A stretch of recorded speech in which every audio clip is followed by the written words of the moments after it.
I just want to let you guys know it's an extreme honor and privilege and pleasure, to be before you guys today. I got great respect and admiration for what you're a part of, for what you represent, and for what you guys have built, and the standard of excellence that you continue to set. I know that takes a lot of hard work, a lot of dedication and commitment. That's something to be admired. But, earlier today, man, he inspired me like crazy, and I'm supposed to be the guy that inspires. And here I am riding with him in the truck, and he's inspired me like crazy. But I asked him a question, and I asked him, I said, if it was some younger people in the exact business that you started, and they asked your advice on what should they do to build something similar to what you all have built here, what advice would you give them? And he said, well, I would tell them, do things the right way, treat people right. And he said, I would tell them work, work your tails off, right? And I said, in my head, I said, man, we live in a world to where I don't know if people appreciate what things produce. In my whole life, the only advantage that I've ever had as a person, I've never been the most talented, never been the biggest, the fastest, the strongest, even though I was a four-sport athlete my whole life. At the top of every sport that I've ever played, I was never the most talented. I was never the fastest guy, never the strongest guy. I've always been a small guy my whole life. I was that guy who would show up, and they knew that I was the guy that played football. They knew behind the jersey I was probably number 3 or number 29 in college, but when I would show up on the scene, I would always get the reaction, this is the guy? Because I was small. I didn't even look the part. But the only thing I've always had, my only advantage was I wasn't afraid of hard work. But most importantly, I knew what I represented. And so by knowing what I represented, my commitment, my dedication, and my perfection to my craft and what I represented, it was always on another level. And so now when guys did 10 sprints, I did 30. Because I knew I was working for something greater than myself, and what I represented was always greater than myself. And for example, 2 weeks ago, I was with a kid downtown Atlanta. And I took him downtown, and me and my wife, we have a foundation. It's where we work with homeless shelters. We've adopted 3, right? And we work with kids, teenagers, right? We take them, we put them in uncomfortable situations, and we challenge their perspective and their thought process about life. So it was this 15-year-old kid. He had been acting up in school, giving his mom problems. He hadn't seen his father since he was born, basically. And I take him downtown Atlanta, and I take him right under a bridge. And so now you got Turner Field, you got where the Falcons play, where the Hawks play, you got the world of Coca-Cola, you got a jail, you got these successful companies, you got people going to work, got the briefcases, doing their thing, you got life happening. And then you got under a bridge, you got a gentleman, a grown man, sound asleep, cardboard box, sleeping, as if a person would be in a bed, sleep. And I looked at the kid, and I said, do you think he planned to be there? I said, do you think when he got of age at a certain point in his life, do you think he said, man, one day I'll probably be sleeping under a bridge on a cardboard box? The kid said, no. I said, what do you think happened? The kid said, I don't know. What do you think happened, eh? I said, I think life happened. He said, what do you mean life? I said, I think at a certain point in his life, he was excited, he was jacked, he enjoyed something. He was a part of something special, something had a legacy attached to it, whether it was his family, whether it was a dream, a goal, an aspiration. I think at a certain point, every day he got up, something he represented, he got excited about it, he was driven, he was committed, he was dedicated about it, he was stoked about it, he was jacked about it. But I think at a certain point, life made him forget what he represented. And life stole his joy, his peace, his happiness. Life zipped him of that drive. Life took that dedication, that commitment, so much so to the guy that was once driven, to the guy that was once happy and excited about what he was a part of and what he represented and the legacy that was attached to it. That same guy ended up sleeping under a bridge. The only advantage I've ever had, everything I encountered and everything I ever hit in my life, I understood what I represented, and life will never take that away from me. And so on September 9th, 2006, when I'm 8 games away from being a projected first-round draft pick, and my life changed overnight, something I had been working for since I was 7 years old in a park with my mother, Watching her sit in an old beat-up Buick Regal when she had me at 16 years old, and she took me back to a 2-bedroom home, 14 people, sleeping on the floor with roaches and rats, and missing meals when I was a kid. It was times when I went to practice, I hadn't even eaten. And guys would be out there complaining, and the only thing I was working on was my work ethic and my drive and my dream and my goal to get to where I was trying to get to. And I knew if I would have stopped in that moment, I would never get to where I was trying to get to. I would really miss meals. And I'm working toward this dream and this goal, and I finally get to the point. I can smell it, I can taste it, I can see it, and I'm a part of something. I'm a part of something like a Southern Motion, but it was University of Tennessee. I'm a part of a game to where I got my guy.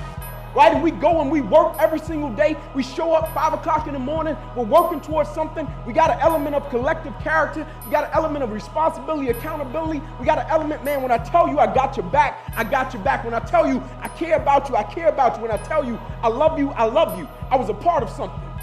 And I get to the point to where I'm a projected first-round draft pick, and I go out and I make a tackle, and this is the thing that people don't even know. People know my life changed behind the game of football, but people don't understand the play and how it happened. People don't know that wasn't even my guy. People don't know I had my guy already. I could have easily faded down the sideline, running with my guy as the quarterback was dropping back to release the ball, but as I'm running and checking my guy, I see my teammate getting beat. My guy who I told in the tunnel, hey man, if you get beat, I got your back. And I knew my teammate probably would have caught the guy if he would have caught the ball, because my teammate, he went on to be a first-round, 10-pick, multi-million-dollar guy, went on to play for the Patriots. So I knew he was a pretty talented guy, and he probably would have caught the guy and tackled him. But I told him, hey man, if you get beat, I got your back.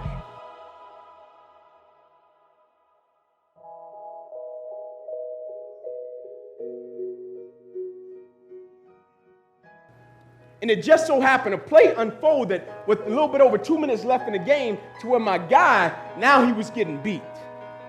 And I'm fading off on my guy, but I see the quarterback, he was releasing the ball to the guy that was beating my teammate. And I said, man, I gotta go, I gotta have his back. And I go up and I roll up and I go to hit this guy to end the game. This tackle probably would have ended the game if I'd have hit him and caught him the right way. If I'd have hit him and caught him how I really wanted to catch him, it probably would have ended the game and I would have made him fumble, because I knew the game of football like you guys know the furniture business. I knew it in and out. Like a guy take 2 steps off the line of scrimmage, I could tell you which way he was going. A guy would cut inside, I could tell you it's only about 3 things he can do out of this formation. Like I knew it in and out. And so I knew if I'd have caught him in the right location at the right time, I'd have popped that ball out. But it didn't work like that. I hit him, and as soon as I hit him, it seemed as if every breath in my body left. I lost control of my body. Never happened to me before. Body went completely limp. Seemed as if every breath in my body left. I'm falling to the ground like, man, what's happening? And I black out. As soon as I hit the ground, I black out. Never happened to me before. And I black out. I come back to. My teammates run over to me. Hey, Ink, get up, man. Let's rock. Let's go. I said, I can't. I said, what do you mean you can't? You always get up. Get up. Let's roll. I can't move. So there's a shock going from my neck to my toe. I can't feel anything. The shock eventually left and it stayed in my right arm and hand. I remember as I was lying there, they were bringing the spine board out. They put me up on the spine board, and as they're wheeling me off the field, I looked up to the sky and said, surely nothing has happened in this moment that can alter my life. This is what I love to do. They get me over to the ambulance. They said, man, we're going to take you to the hospital. Run some CAT scans, we'll bring you back into your room, we'll tell you what's up. I said, all right, cool. They take me in the room, they run CAT scans, they bring me back into another room, and when they put me into the room in my hospital bed, my mother comes in, she kisses me, she prays for me, and as she's going to walk out, doctors rush in from the opposite side as my mother is walking out. And when my mother told me, son, you'll be all right, there was a certain element of peace attached to it.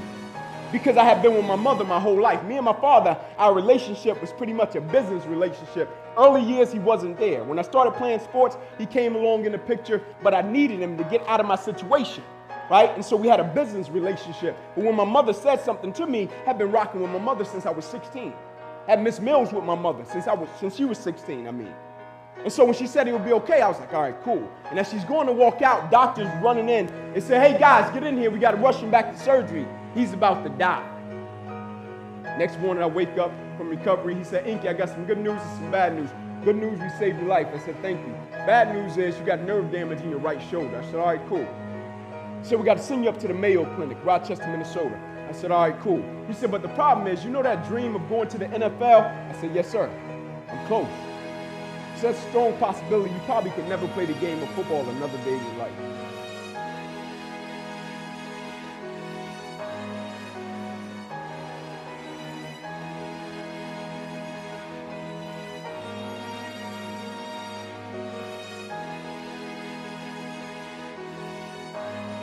I said, no way. I said, I don't know if you know how hard I worked for this. Like, I don't know if you know, I've been working since I was 7 years old. Like, I didn't start out playing football saying, man, I just want to go to the NFL to make it. Yeah, I wanted to go to the NFL to take care of my family, give back to my community. But the way in which I started playing the game, I started playing in the street, and I would be bloody. My mother didn't even sign me up to play. The first white guy I ever met in my life signed me up to play football. A guy riding down the street in a blue pickup truck. Never forget it. My guy, love him to death.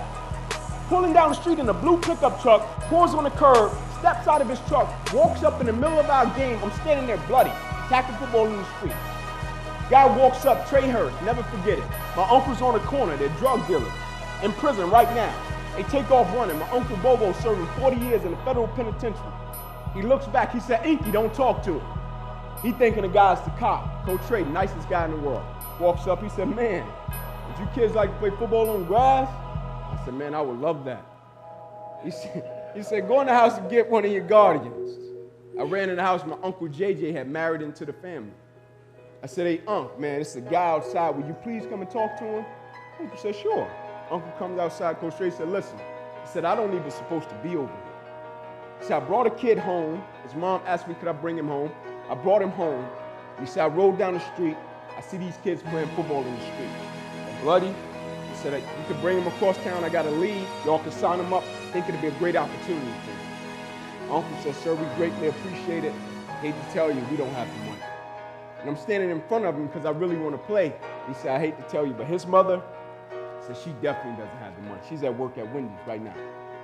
I'll never forget that coach looked at my uncle. He said, I tell you what. He said, y'all bring him to the park. So here's the address. He said, not only will I sign that kid up, he said, I'll sign every kid in the street up. They brought us to the park the next day. He signed every last one of us up, and it changed the trajectory of my life. You know, the second person I saw in the hospital after they saved my life, that coach that signed me up to play ball when I was 7 years old, crying on my mother's shoulder. Or the person my mother called on Christmas when me and my family got robbed, they put a 9mm and a 45 in my face when I was 15 years old. The coach that signed me up to play ball when I was 7 years old. And so what I was telling the doctor was, Doc, I got to give some people a return on their investment. Like, this can't stop right now. Now, I'll never forget, I said to him, I said, I never cheated. I said, I never cheated. I was taught you work for something, the result will be what you want it to be. Like, I never cheated. Like, nobody had to worry about me cutting corners. Like, a coach could give me a workout, I'll go do it. If my teammate would try to cheat, sometimes I'll complete my guy's workout. Like, I never believed in it, right? Because I knew every time I cheated, it was a possibility and an opportunity for me to become weaker. And so I never believed in cheating. I never believed in the mentality behind cutting corners and not facing a challenge. Because I understood if it didn't challenge me, it wouldn't change me. I said, man, send me up to the Mayo. My career can't be over. I worked too hard. And I go up in the Mayo Clinic, and I'll never forget. I walk in the room, and there's 3 doctors. And they come in and they say, hey, Ink, here's the deal. We're going to cut to the chase. They said, you have torn all the nerves in your brachial plexus. I said, what's that? They said, it's the nerve roots that go from the spine. It controls your shoulder, your arm, and your hand. So it goes into your spine like this. You've ripped them all out. They can't go back in. They said, we hate to tell you, but football career, it's out of it. They say your shoulder, your arm, your hand, never be the same again. They say, here are your surgery options, Ink. We could take a muscle, back of your left leg, plug it into your right arm, possibility, weak left leg, weak right arm the rest of your life. We could take a nerve out of your left arm, reroute it up to your chest, down into your right arm, possibility, 2 weak arms the rest of your life. We could take a nerve out of your left rib, reroute it up to your chest, down into your right arm, possibility, breathing problem, weak right arm the rest of your life. By the way, tell us what you want to do at 8 o'clock in the morning. Next morning, I walked into the office. They said, what option did you choose? I said, no disrespect to you. Cut me where you got to cut me. I guarantee you, if I don't die, I'll be fine. They said, you got to choose an option. I said, no disrespect to you. Cut me where you got to cut me. I guarantee you, if I don't die, I'll be fine. And what I was telling them was, Doc, you got to take my life before you take my drive, man. I'm not a light switch person. Like, I don't turn it on and turn it. Like, I could play you in checkers. I'm going to try to destroy you. Like, I could play you in a game of, pitch and hold, a little thing. I'm going to try to destroy you. That's just my mentality of just going all in and everything that I do. And what I was telling him, you can cut me wherever you got to cut me. If you don't kill me, you will not stop me because I know my mentality and I know the way I'm wired. I don't turn it on and turn it off, but as life would have it, they cut me 6 times down my left eye. 1 time across the left side of my neck, 1 time across the right side, twice to my right ribs, cut out my right pec, bottom of my armpit, bottom of my hand, 350 staples in my body, bandaged me from my neck to my knees. And they come in my room the next day. They said, Inky, we're going to get to know each other really well. You'll be in this hospital next 40 or 60 days. On the 3rd day, we were leaving the hospital. And as we're leaving and the doors were opening, he said, you broke a record. How did you do it? He said, nobody has ever gotten out of here in under less than 40 days with a surgery of that magnitude. I said, Doc, I just didn't feel as if I had the right. He said, what are you talking about, I had the right? I said, I just didn't feel as if I had the right to stop. Like, I just didn't feel as if I had the right not to show up and give everything out. Like, I just didn't feel as if I had the right to not press forward. Like, I just felt as if the people that I represent and the people that had invested in me and built the gentleman that you see called Inky, it's a lot of people that go into like, when they were out there telling me, man, I admire what you've been through. I admire the place you've gotten to in life. And I told them, I said, there was a lot of people that helped me. And I take those spirits with me every day. Like, Maya Angelou has a quote that says, I come as one, but I stand as 10,000. Meaning I had made a vow to a lot of people. I had made vows to a lot of people about what I would do and what I would represent. And when I tell somebody something, I don't take that lightly. Like, if I tell you I'm going to give you everything I got, you can bet your bottom dollar I'm going to give you everything I got. If we're walking somewhere and we end up in an alley and 10 people come in the alley and they're trying to rob us, and I tell you, hey, brother, we're getting home. And I'm not running. My word, it means something, and whatever I got to go through and accept and be a part of in order to make it happen, I'm willing to go through. I'm committed to every single aspect of my life. And I was taught commitment is staying true to what you said you would do long after the mood that you said it in has left. Because we say things when the mood is right? But when the environment and the mood changes, we back off of it. But I have made a vow to a lot of people, not only my teammates, I made a vow to everybody that had ever invested in me in my life that I would finish what I started and I would complete my mission every single day. And by completing my mission in life every single day, I mean I would empty my bucket and give every aspect of my life, every single bit of Inky Johnson. I may be crazy, I don't know, but I just believe my 5-year-old son and my 6-year-old daughter, they deserve the best version of me. I may be crazy, I don't know, but I just believe my wife that I've been with ever since we were in the 5th grade, she deserves the best version of me. I may be crazy, I don't know, but my 3 little sisters, I just believe they deserve the best version of their big brother. I may be crazy, I don't know, but the people I'm of service to on the face of this planet, they deserve the best version of me, and I'm not going to give them any less. You see, the thing I understand about business, I might not know much about the furniture business, but I know a lot about the people's business. And I know every single day the people that come across our paths, whether we're doing business with them, whether we're talking to them about any aspect of life, I know they're coming across our path for a reason. And I'm going to try my best to leave them a little bit different.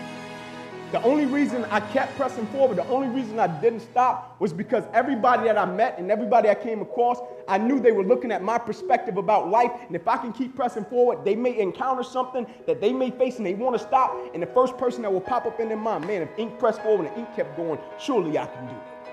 And so the next week I was back at practice with my teammates, my guys that I worked with.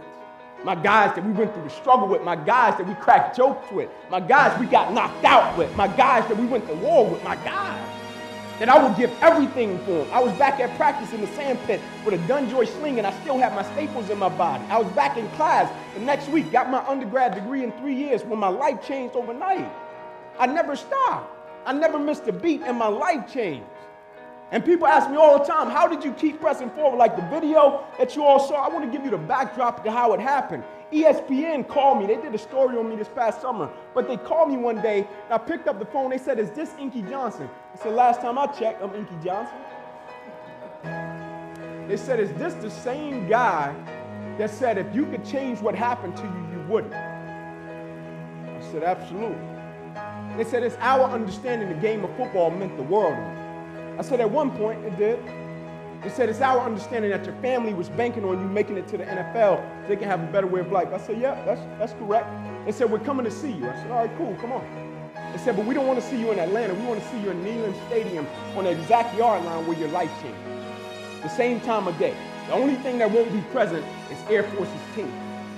All right, cool. And so they take me to Neyland Stadium. They put me on the exact yard line where my life changed. They said, now tell your younger self why you wouldn't stop your injury if you could. If you could be in the NFL right now making millions of dollars, tell your younger self why you wouldn't change that situation if you could.